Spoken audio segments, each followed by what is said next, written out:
Hey guys, welcome to another episode of Barbells and Booty. Not your buttocks, but wisdom. What did we cover today? Today we talked about so many different things. There's an abundance of things. We covered abundance of things. We covered myths in the fitness industry. Your boy Zachy Wilson from the Jets. We covered the bro code. We covered some fear stuff. Fear, we covered fear. Like fear. We covered fear. Success in fear. business. Success in business. Is that it? Yeah, it's because we messed up the other one, so there were other things, I think. That's it. Enjoy the show, guys. I don't know. Okay. It's not my area of expertise. Well, we're just gonna power through this then. Okay. Okay, give me some myths. Give me some yoga myths you thought were things before you actually started practicing yoga. Once what we're feeling. So, when I started doing yoga, I thought, well, first of all, I thought it was just stretching, which was one thing. I thought yoga was just a stretch. I did not know the rich history behind it. I did not.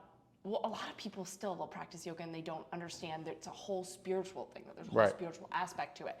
I talk to people all the time who are like, I'm not really into the spiritual aspect of yoga, but I like the stretch. And I'm like, well, the whole point of yoga is the spiritual aspect. And what they don't realize is every single asana, every single pose is actually a message that you are sending to whatever you believe in. And so you're doing something the entire time in the poses that actually feel really hard to be in. If it's a mental thing, it's actually you need to be in that pose longer because you need to send that message out. Boom. You're welcome for the weirdness. Now. Well, not weird. That's a thing, right? If you suck at it, you should probably do it more.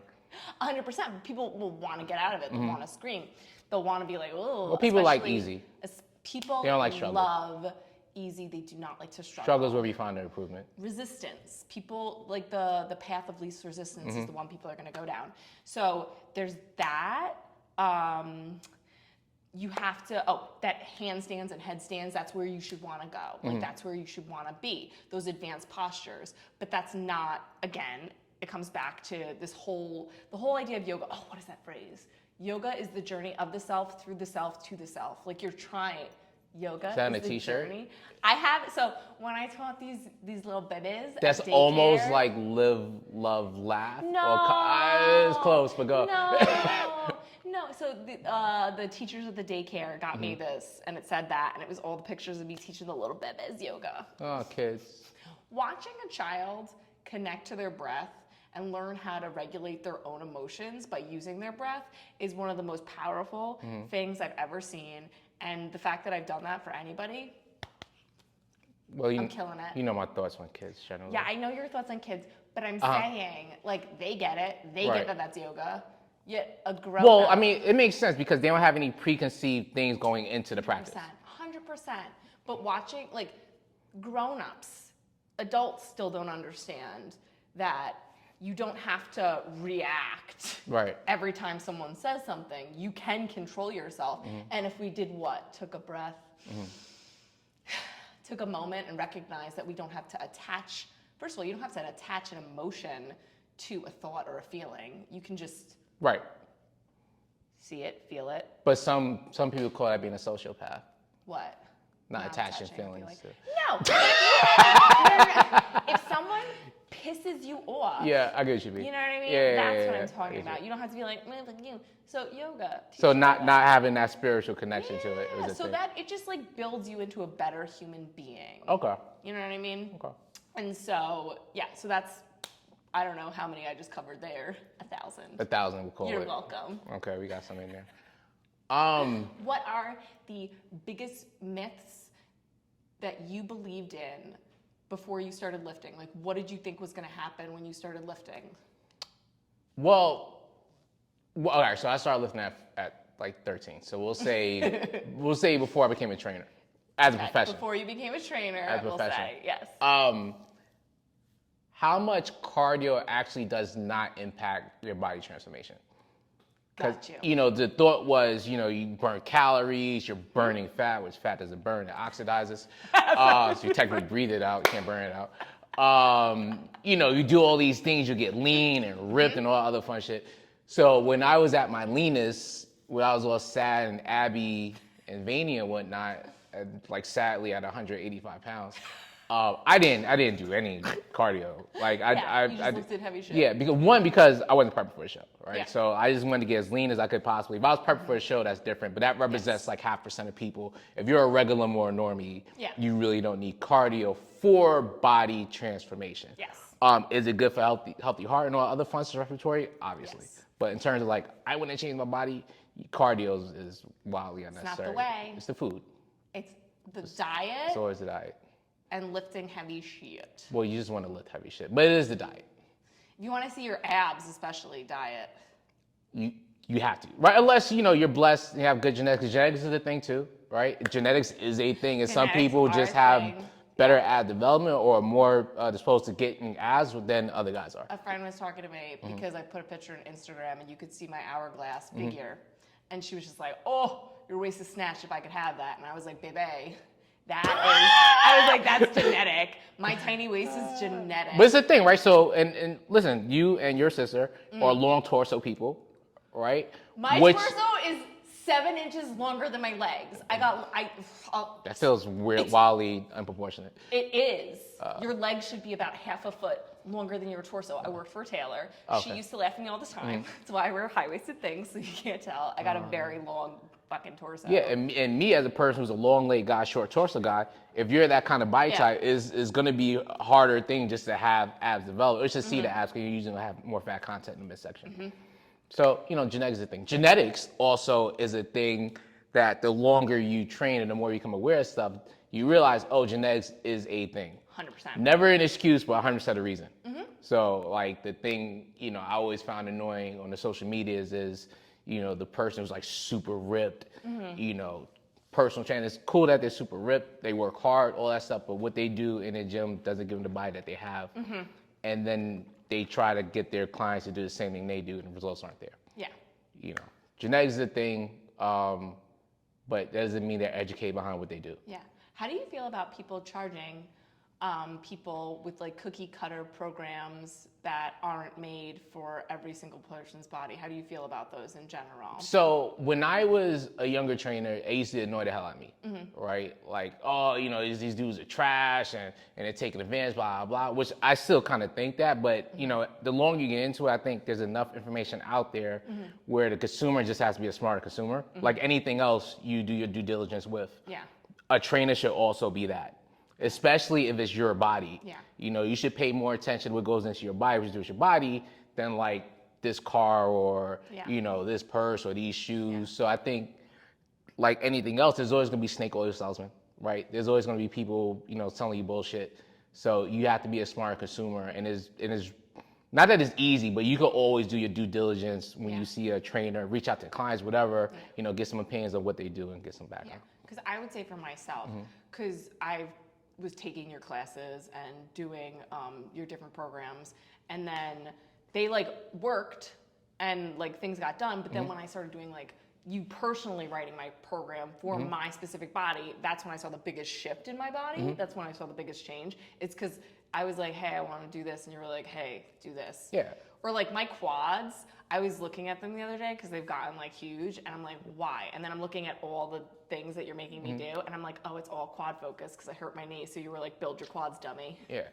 Listen, and that's the thing, right? And to be fair, like most people are real general in terms of what they need, right? So when it comes to telling a program, we'll say, pin nutrition, put training, right? Pin nutrition. Yeah, because it's the same kind of concept. Yes. Most people are not that different where they need so much variance and stuff, right? Oh, you don't need a lot of variance. However, if you're trying to personalize a program, there should be variances in this is real trainer nerdy, within the Pacific movement, it should be variance within that's best for that particular person, right? Yeah. So meaning like it'll all be a deadlift, but how are we deadlifting, right? Whether it's a barbell, whether it's a barbell, a kettlebell, a hex bar, it may not be a full deadlift, maybe a hinge. So there's different variances within that particular movement that we could localize for a client. That makes sense. Nutrition, 9 times out of 10, and this is demographically, right? For my demographic clients, they generally, I never really have to tell them to eat less food. That's just how my You did not so much that, but like generally, like if you pulled all my clients here in this area together, I never had to tell you to eat less food. Eat more. Eat more protein. Eat more protein. And that's usually where they'll get the biggest change, right? Yeah. And then I have other clients who is like, all right, let's make sure your calories that you're taking in has the right amount of things in terms of greens, fruits, all that other stuff, and then we'll cut it down from there. Yes. But again, is rarely so much variance that you need to be so much drastically different person to person. Got you. Which is why you see a lot of these trainers going back to cookie cutter programs. Some are successful, even though it is lazy to an extent that, do this, because odds are for general pop, they don't need much variance. Gotcha. I could never, but some do it, but whatever. I could never, but some do it. Okay. So, we talked about some yoga myths. I'm trying to think of any other yoga myths. I thought you had to be flexible. I thought you had to be flexible to do yoga. It's not true. It doesn't seem like it would be. So many of the yogis I'll come encounter aren't particularly flexible. Yeah, because you should listen, flexibility in your mind. What did I say before? I was like, I can't touch my toes. What did yoga teach me? Bend your knees. Yeah. Bend your knees. Such as life. Toes. Life it's lesson. all about perspective. I think yoga changes your perspective. Well, it allows you to have a change of perspective if you allow yourself to do that. Right. Because there's like the whole ego and ego practice, ego-driven practices and stuff like that. Ego's a thing in all. Oh, your ego is everywhere. People who, because I'm in like spirituality or whatever, people are like, rise above, never a sad day, removed from the ego. Listen, your Something ego. wrong with ego? Your ego can keep you safe. You know what I mean? First of all, ego is a really good thing. Like ego gets a bad rap. I don't know the real definition of ego. I'm not gonna define it. You're super. Ego gets a bad rap because ego, if you could check it, allows you to do some really amazing things that you probably didn't think you could do. Yeah, I think sometimes it'll hold you back in situations. Like we can talk about it when we get to bro code, how the ego can. I'm not playing this game. Okay. Kira, you're a Jets fan. I'm a what fan? You're a Jets fan. J-E-T-S, Jets. You did not bring this up. This was not a pre-question. So that's a yes? Don't be mean to me. I'm never mean. Your team is mean enough for you. I'm a Jets fan. Okay. Don't be mean Did to you me. hear about your quarterback? Wait, what? Do you know who your quarterback is? Yes. Who's your quarterback? Are you talking What's his about him name? hooking up with his mom's? That is the thing. Is that Let's get through the whole about? thing. What's your quarterback's name? None of your business. That's okay. It's okay if you know. His name's Zach Wilson. I'm not talking about This is all alleged, by the way. I mean, we're not a big cast of. We don't. Out with his mom's So no. best So this friend? is the story. This is the story. This is I the know whole story. I know the whole story. Okay, so to recap, the quarterback broke up with his girlfriend. Yes. Girlfriend then starts dating his college boy, roommate, best friend forever. Right? Oh, that's they done attacked this girl's page, called her all types of names. Homie Hopper. And she gets on and say, listen, this dude cheated on me with his mom's best friend, so who is the real Homie Hopper? That's hilarious. I found it funny. It was a W for the boys for the summer, apparently. I guess Hot Boy Summer got a notch. I'm not involved. Apparently it's a thing, and they were excited about this guy. They raised him as champion, at least champion for the week. But again, I do not partake. So, Cara, what? On the stories, I asked a question. What are your thoughts on bro code and homies hooking up with their friend's ex-girlfriend? You said it was no issue at all. So here's the deal. Okay, listen. You asked me a yes or no question to a question that there's more nuance. It's not just a yes or a no. There's too much nuance. What was the question? The question was, is it okay? Does it break the bro code for your boy to hook up with your ex-girlfriend? Your boy. What if your boy and your ex-girlfriend are soulmates? You're going to stand in the way of that? This is the thing, right? This is the thing. The issue is never the ex-girlfriend in this scenario. But if they broke up, this is my whole thing. If you break up with someone, if you are like, especially if you're the one that breaks up with them, if any of my friends thought that any of the guys that I dated, like they were interested in them, I would be like, yeah, go get it. Yeah. I don't own them. Like, you know what I mean? Right. Like, I'm not attached to them. I don't want to be with them. Right. Why am I going to be like, how could you? Right. Just So live your best life. I guess this really is silly. this is I can only speak on my perspective. Well, I've never done and probably it, and I never would do it. My friend group's perspective. I just tell you that story. There's never an issue with the ex-girlfriend. You guys aren't in a relationship, do your thing, right? The issue comes with the best friend, right? Because that means while we were in a relationship, you had eyes on that person. Oh, I didn't think about it from that perspective. You wouldn't, right? So I was like, everything. Yeah. This means and then, That's it's gross. hard to believe that you wasn't talking to her behind my back. Okay.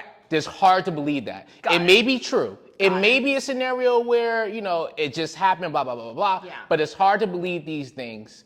And for that, I believe it damages that friendship.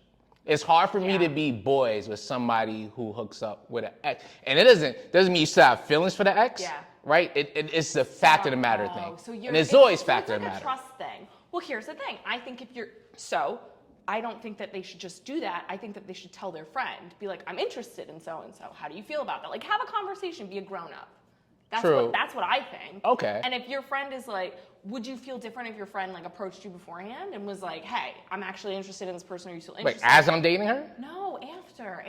Like, And when did this interest start? Because she's been around the whole time. I don't know, but it's not new interest. I'm saying if they're interested and they're gonna do it, they should at least respect you enough to have a conversation. You know what I mean? I think that there's a that's all respectful good. way to do it. True, right? Yes. Look, sneaking is bad. It doesn't change the end result. I have to tell you a story. It does not change the end result. The end result is a code there. You leave your exes alone. Okay. Your boy's exes alone. Okay. There's no way. Do you want to hear? What's your story? Me and this guy were dating for 2 years. I was at his apartment. He had Okay, pin us, because this does matter. How old were you? 23 or 24. Okay, old enough. If you're a teenager, none of this shit matters. Okay. But 23 or 24. Okay. So, it was like, he lived like an hour away, so I would come over on the weekends, and I would just like spend the weekends at his place. And he had like a bunch of his friends come over, and they were drinking, they were partying, they were having a great time, and I was like, I'm gonna go to sleep because I had work the next day, and I had to like go back home, so I was like, have the best time. I'm going upstairs, and one of his best friends was like, oh, can I talk to you? Right. And I was like, yeah. I had known this person for like 2 years. And that's his best friend. It's from childhood. From childhood, yep. Mm-hmm. Okay. Yep. I was like, yeah, of course. Like, da-da-da. We would hang out all the time. As like a triple group? No. Oh, as a friend group? All the friends. Like, Okay. And I thought he was really funny. I thought he was really cool. He tried to like, with Mariah. And so I thought he was really cool. Like, I had no issues with him. And so I was like, yeah, of course. I felt safe being like, yeah, you can come in this room with me. Right, obviously. By ourselves. Yeah. He confessed that he was in love with me. Mm-hmm. He told me that he wanted to be with me, and he would change. He was like a crazy like drug addict, and he was like, I will change my ways. I will like do this. Did he mention your actual boyfriend at any point? And he goes, he was like, but of course, if only you weren't with Scott, like I would never do this to him. And I was like, okay. I was like, you're doing. Like, but you're doing it to right him now. Yeah. But my immediate thing was like, this guy's huge. Mm-hmm. He's intoxicated, and I was like, I want to get him right. out of the room. It's a safety thing at that point. 100%. And I was sober, so I was like, okay. I was like, thank you. I was like, obviously not. Like I'm with Scott. Right. I would never. Like Scotty doesn't know. Oh my Scotty God. doesn't know. I should wear that T-shirt. I had a friend who finish it first. Whose band did that song? Doesn't matter. Yeah. He got through all this stuff, and I was like, and then he was like, please don't tell Scott. He was like, don't tell him. And I was like, oh my God, of course not. Get out of the room. Yeah. So so I texted Scott, and I was like, send everybody home. And the second he came upstairs, I was like, your boy I told him is everything. Trash. And he was so upset, but it gets worse. It gets worse than that. This is interesting. Keep going. The guy confessed that the girl that he was with before me, when he broke up with her, that girl, well, apparently she went to all his friends and was like, what's up? And they were all like, no, except for this one guy. See? Bro codes. Yeah, bro code. Yeah. But they did end up becoming friends again. Interesting. Right? Yeah, He punched him in the face, and then they decided they could be friends. Sometimes you need to fight it out. That's the thing. Maybe that was always there for them. But whatever. But that's a different dynamic. This is an interesting dynamic that I, for the most part, didn't grow up with as a young adult. Okay. Mixed friend groups. Oh, I always because you see that with TV shows and sitcoms, like within the mixed friend group. Well, you guys are weirdos. Within the mixed friend group, there's usually intermingling, hooking like this used to go, this person used to go up that person, that goes up that person. Well, that happens. It happens sometimes. Yeah. But I've never been in a mixed friend group as a young adult. I always have my boys, which is, again, a big difference. There's plenty of other for you to choose from, so they don't have that proximity there. Whereas, like, I've also been around this woman for a long time, and so on and so forth. Which is why, as a concept, if your friend group is just your boys, that's different. Then obviously it's like, yo, you broke the bro code. Because and realistically speaking, you don't really bring your girlfriend around your boys anyway. That's just not a thing. Okay. So well, it was. No, because it's the friend group, right? Which is different when you have a mixed friend group. So scenarios make that different. Yeah. So in my eye, this is 100% breaking the bro code, which means it was super intentional. Yeah. As opposed to like, oh, I didn't, these feelings came from nowhere, blah, blah, blah, blah. They always come from somewhere. What if, so here's my thing. Devil's advocate, let's play. So, what if you date, I'm gonna use your wife. Do not. Like, do not. There's no scenario where that ends in a way that makes sense for anybody. No, if one of your friends was dating Steph before you met her. It would never be. So, first of all right, and this is more information I like to give out. I never talk to anybody that lived relatively close to me. Oh, right. Ever. That's fair. Ever. That's fair. Because I don't need to be like, oh, I know XYZ. Yeah, I know. You were That's not a thing for me. You were always like, nope, far away, distance. Right. I don't want to know anybody you know. I don't want you to know anybody I know. One, because I like to keep things separate generally, but that's a large part of it for me. You told me about that. I forgot about that. Yeah. We talked about that when I was with the. Yeah. We got mutual friends? Cool. All right, we don't need to be a thing. Right? It will need to be that level of a thing. Yeah. Okay. Absolutely not. But here's the thing. What if, so we're not going to use your wife. What if one of your friends was dating someone and like maybe another friend like met her once or twice, never really did anything, and then they break up, and then years later those two like there's so many other women out there. But what if it's their soulmate? That's not even a real thing. It's not a real thing. That is not. Maybe. That's not. All long relationships take work and all that other stuff. No. Oh my God. So I'm not saying that a soulmate wouldn't take work. I think that I think everything takes work. Yeah, it's people you connect with, but connection, it takes more connection. Well, yeah, obviously. Yeah, okay, yeah. So this person was my soulmate is not a thing. Well, I'm just like throwing it out there because I was trying to change your opinion. It's not going to change. There's no scenario where it changes for me. Like I said, I get the concept of it if you guys were together in a mixed friend group. Yeah. Okay, so you'll like take that. I get that concept just because of proximity. Okay. That makes sense to me. Okay. If that's not the scenario. I saw this Reddit on TikTok, and this girl went out with this guy twice, and like her best friend, they ran into each other at like a cafe, and he said something, and then they exchanged numbers, and then they started dating, and then her friend got really mad at her, but they'd only gone on 2 dates. But I think the problem is not having a conversation beforehand. I think having a difficult conversation will give you. But you said they only went on 2 dates? They only went on 2 dates. That doesn't count as a thing. Right? So, okay. So my boy has a great line. I won't say his name. Said, dating's nothing but ships passing in the sea. If they stop, they stop. Listen. If they don't, they keep moving. Don't let your boyfriend get away with finding your husband. That's dating. Yeah, that's aggressive. But that's dating, right? So, you went on 2 whole days. That doesn't count as a thing. That's not even a relationship at that point. Okay. Yeah. So then. But that's not a relationship. That's not an ex. Oh, so you're saying, okay, this is where okay. All right. So you're saying if someone has a relationship, like they were dating, how long? They were established as boyfriend and girlfriend. That's when the relationship is real. There's a label there. What if they're like those people that like always have to be in a relationship and they're like boyfriend and girlfriend? It doesn't matter. There's so many people out there. There's a relationship. People know that you're dating, right? It's out in the open. Yeah. Labels are there. However fast you got there, you're established as a couple. Okay. Not like we were just talking. Okay. Then that dude just beat you to the finish line. We're not talking about that. But again, I'd be like, sure, go. Yeah, listen, you could be wrong. That's okay. And I'll be right, per usual. It wouldn't bother me. All right. I remain unbothered. Good for you. Thank you. Different strokes for different folks. However, oh my God, Mariah was so mad. She was like, you have no morals. Your sister's about to physically fight you in the morning. She was like, no morals. And I was like, what the fuck? Them hands gonna get thrown. It's because if any of her friends looked even in the direction of anyone she ever spoke to. Right.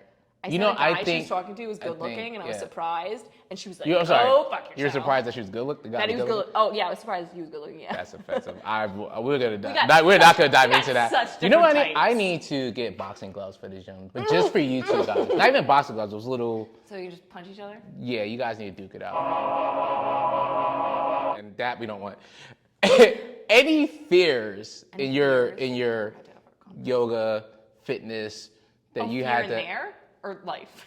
Nah, life feels like a longer podcast. Let's keep it yoga, fitness related. Any fears that I've had to overcome? And it could be like your business, your practice, personally, all that. Okay, so I think that fear kind of lives with us, okay? When you're doing things, fear just lives within you. And I think that you always have an opportunity to choose to be brave. And I don't think you should stop fear from, I don't think you should allow fear to stop you from doing the things that you want to do. Mm-hmm. Now, for example, in my yoga, like fitness, whatever journey, there have been times where I was afraid to do a certain thing because I was like, well, what if it doesn't work out? What if it doesn't work out? What if I go into business for myself and I like fail? And then, did you know what I say? Like I failed doing anything. Mm-hmm. Just go and do it. So you actively for me. So you have choice. It actively, like you identify what it is, then you talk yourself into like a better situation mentally. Yes. Okay. Always. I don't think fear should stop you from doing anything. Right. I am kind of an asshole in the way that I believe, like I see people in their actions, and a lot of people take like the coward's route. Right. And I'm like, stand on your own 2 feet. Do what you need to do for your own life. Like, you feel fear, okay, do it anyway. Be brave. Right. I think that's a problem for me. I hold people to a very high standard because I'm like, okay, you're being a coward. Mm-hmm. XYZ isn't right in your life, your fitness journey, whatever. Whatever it is. Go do it. Because you have people who will be like, I want to look like this. I want to do this. I want this. But then they won't do it. They won't do it because... And you think that's like a fear of failure? I think people have a fear of failure, and I think more people don't even realize this. They have a fear of success. Because what happens if you get what you want and you're still not happy? Happy, right. So there is like we could talk about all this. So their fear is circular. Yes. Okay. All right. Because you called me high anxiety the other day. You have a lot of, that's not a bad thing.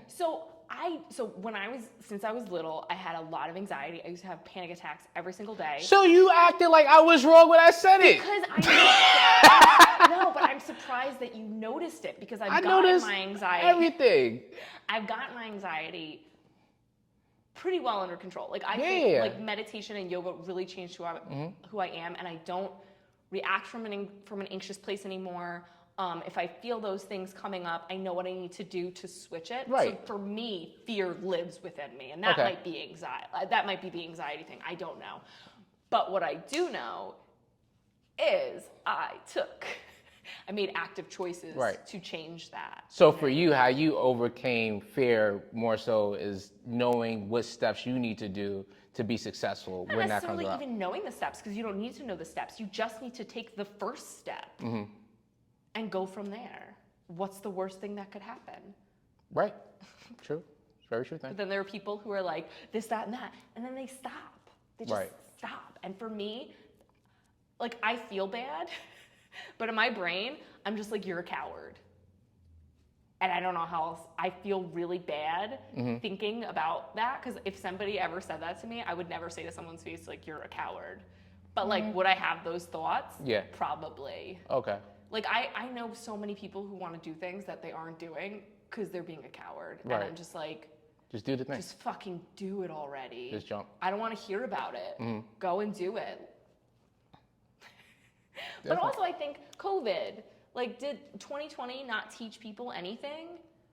Life is short. I don't think it taught anybody anything. I think people settled into who they were pretty deeply. I think... In terms of when things stop moving. I think if you were the type of person to to kind of pivot and take advantage of situations, you did those things. Okay. If you would have, all right, case in point, we seen it all these people, right? Like, we had the crowd. I don't have time to work out.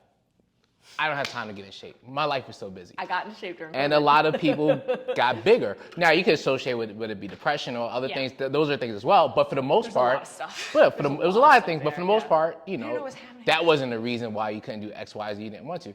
You know, some people became more focused, right? Yeah. Because they were focused anyway. Yeah. Right. So I think COVID kind of like, if you were this type of person, COVID.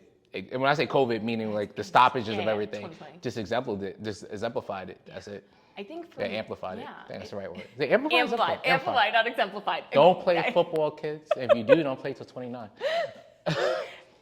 Yeah. Brain damage. CTE. CTE. No, but that's why because for me, I was like, life could end at any moment. Like, why are you going to settle? Get everything you want out of life. And I think so for me, that must have been how I felt beforehand, and just being able to sit with it. Yeah. Just was kind of like, fucking go and get it. Let's go. And I did. Look at that. Look at that. I'm not sure I ever had to. Like a fitness fear I've never had. I don't think I had a fear. I've never like a fear doing like a inversion, like doing a headstand. That's an awareness. I don't think. Well, So like, all right. So case fires. point. I can't identify a time where I've experienced fear to move. Okay. I don't think I have that in me. Right. Really quick on your inversion and handstand. Yeah, as I've gotten over, the fuck it, do it has left because you realize consequences and things that can happen from physical things. Because your brain For physical stopped developing at 25, and then you understood what consequence was. I'm bringing it back. Well, Google says LaRoy is right. No, but in it's terms of not. like fear to move, I never had it. It's such a weird thing. I've never been. Never felt fear? Not in that way. Like. Well, I never felt fear about working out. Well, and I'm trying to think of scenarios where like fear in terms of like life, business, and what. Oh, you so, never felt fear in your... It's I guess confidence. I've always had irrational confidence. Why I say irrational? Because it's not Same, based though. off any kind of evidence that I could do whatever I wanted to do. Right? Like, so I call it irrational, right? Yeah. But like, and there's an arrogance there, which is fine, Yeah. right? This is why we're friends. But I think luckily for me is, I'm arrogant. I'm saying, well, not arrogant. Everybody knows I'm arrogant. But also super self-aware. arrogant, I don't. And then, but thank you for being nice. But then also super self-aware, which is like, I think the balance there. Meaning like, I'm arrogant enough to be like, oh, I could 100% do that easily. But then self-aware enough to be like, maybe not. probably check with an expert first. Just to make Yeah. sure I can do this thing, right? Yeah. But me not doing something before would never stop me from jumping and doing the thing, whatever it is. So like, let's say, this business is on the way tomorrow, right? I had to pivot to a whole nother industry. I'll just do that other industry. But I think we need to talk about you getting into to being a trainer, because you had to do that. True. You were in finance, and then the world collapsed, and then you pivoted into becoming a trainer, and then you didn't just stop at becoming a trainer. You fucking own your own gym, like. Yeah. So, for me, all right, so fitness or lifting has always been part of my life. I played football when I was young. My dad's a big dude, family's a big dude, so I lift, right? There's a value to being big for me. I think that's part of one of the things I grew up with. Yeah. So I was always into the gym stuff, right? When the market crashed in 2008, I didn't think it was a real thing, obviously. So I'm like, I'm just get a job in a couple of months. Yeah. Then the job didn't happen. I was like, you know what? I'm gonna take this year off, because the first time I didn't work since I was like 19. Yeah. And just, travel, play football, have fun.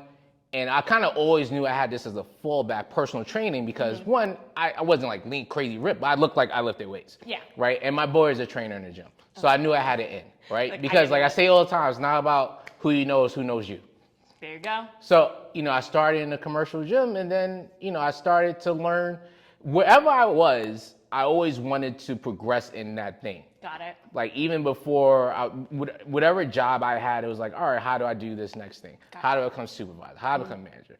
How do I hate feeling stagnant and stuck. Even in gym stuff, Like I've had this gym for 5 years, but I think I was in a commercial gym for about 3 maybe. Yeah. And then private for like another 3. Like every 3 years for every reason, I think I rearranged this gym 3 years in. I'm not even joking. Listen, you rearrange the gym all the time. Yeah. You're constantly rearranging it. Yeah, so I always had that drive to just be better at what I'm doing, and that was always a thing for me.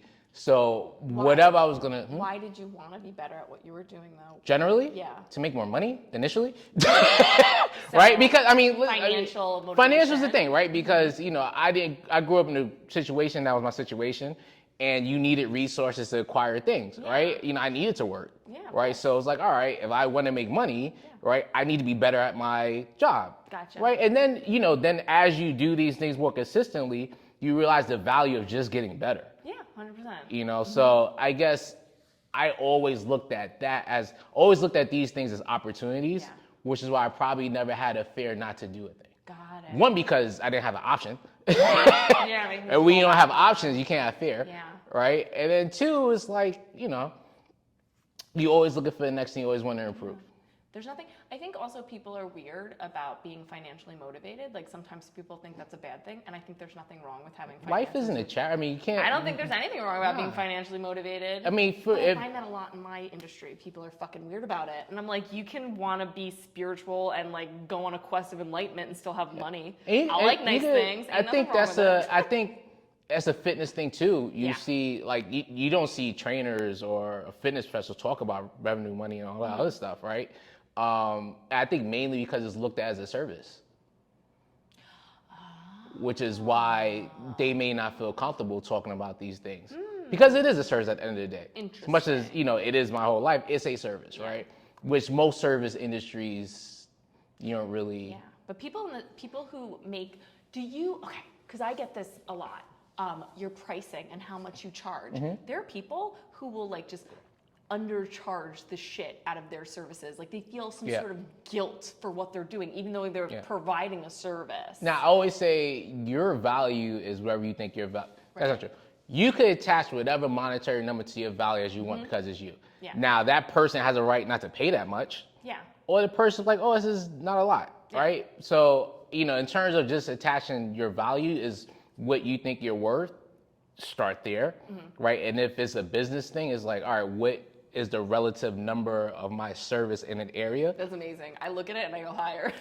You could, if you feel like you're providing better service, go higher. If you feel like you're doing comparable services, keep it the same. But like, it's gonna be, you can't outprice your service. And then if it's things more specific in your industry, it's like, all right, how much is this time worth to me? But I also think the amount of time that you've been doing it, there's a lot of things that play a role. Absolutely, right? You like I said, you could attach whatever number you want to attach to yourself.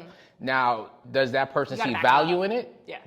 You have to be able to provide that value. It's like, all right, why are you costing this much? Because X, Y, and Z. Yeah. And then people are like, oh, okay, cool. Yeah, because people ask me, like, what they should be charging, or like, if I one of my friends says I make fuck you money, which I'm like.